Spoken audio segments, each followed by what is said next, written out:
ঘোষণার পাল্টাপাল্টি অভিযোগও করছেন একাধিক প্রার্থী। বিস্তারিত জানাতে চট্টগ্রাম থেকে আমাদের সঙ্গে এই মুহূর্তে যুক্ত হচ্ছেন হোসাইন জিয়াদ। জিয়াদ, শেষ মুহূর্তের প্রচারণা, রাত পোহালেই নির্বাচনী প্রচারণা শেষ হয়ে যাবে, কেমন দেখছেন চট্টগ্রামের পরিস্থিতি একটু জানান আমাদের।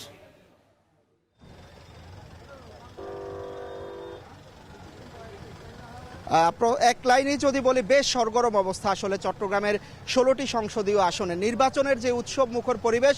আজকে শেষ দিনে আসলে প্রচারণার মধ্য দিয়ে, ব্যস্ততার মধ্য দিয়ে নেতাকর্মীদের যে পাল্টাপাল্টি বক্তব্য, অভিযোগ, প্রতিশ্রুতির ঝড়, সবগুলোর মধ্য দিয়ে আসলে নির্বাচনের যে আমেজ সেটি ছড়িয়ে পড়েছে। 16টি আসনে প্রায় 112 জনের মতো প্রার্থী প্রতিদ্বন্দ্বিতা করছে চট্টগ্রামে, এবং কোনো আসনে দ্বিমুখী, কোনো আসনে ত্রিমুখী লড়াই আসলে হবে। একেবারে পথঘাট থেকে শুরু করে সড়ক, অলিগলি, মাঠ, গ্রামের পথে প্রান্তরে আসলে মানুষ ভোটের যে প্রতিশ্রুতি সেটি নিয়ে যাচ্ছেন।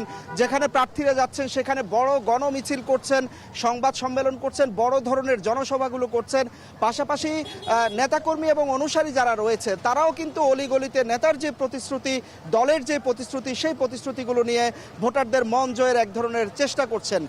কারণ 12 তারিখ আসলে যেই প্রতিদ্বন্দ্বিতা হবে, বিশেষ করে চট্টগ্রামে যে আসনগুলো রয়েছে সেখানে কোনো আসনে ধানের শীষের সাথে দাঁড়িপাল্লার, কোনো আসনে ত্রিমুখী লড়াই, অর্থাৎ এই অঞ্চলটিতে ইসলামী ফ্রন্ট রয়েছে সেটিও বেশ শক্তিশালী, কোনো আসনে স্বতন্ত্র প্রার্থী শক্তিশালী আছেন, দলের বিদ্রোহী প্রার্থী আছেন। সবাই আসলে এই মুহূর্তে তার নেতাকর্মী অনুসারী নিয়ে সর্বশক্তি নিয়ে আসলে মাঠে নেমেছেন।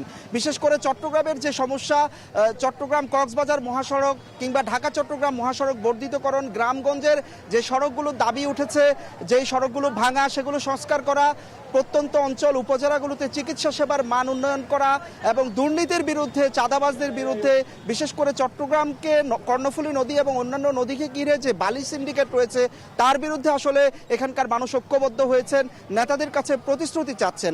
প্রার্থীরাও কিন্তু এইসব ছোট ছোট প্রতিশ্রুতিগুলো দিয়ে চেষ্টা করছেন ভোটারদের মন জয়ের।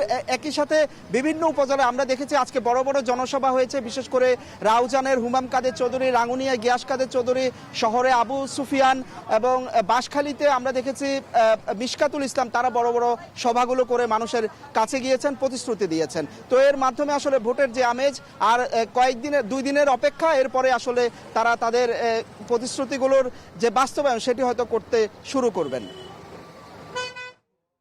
শেষ মুহূর্তের প্রচারণায় জমজমাট চট্টগ্রাম।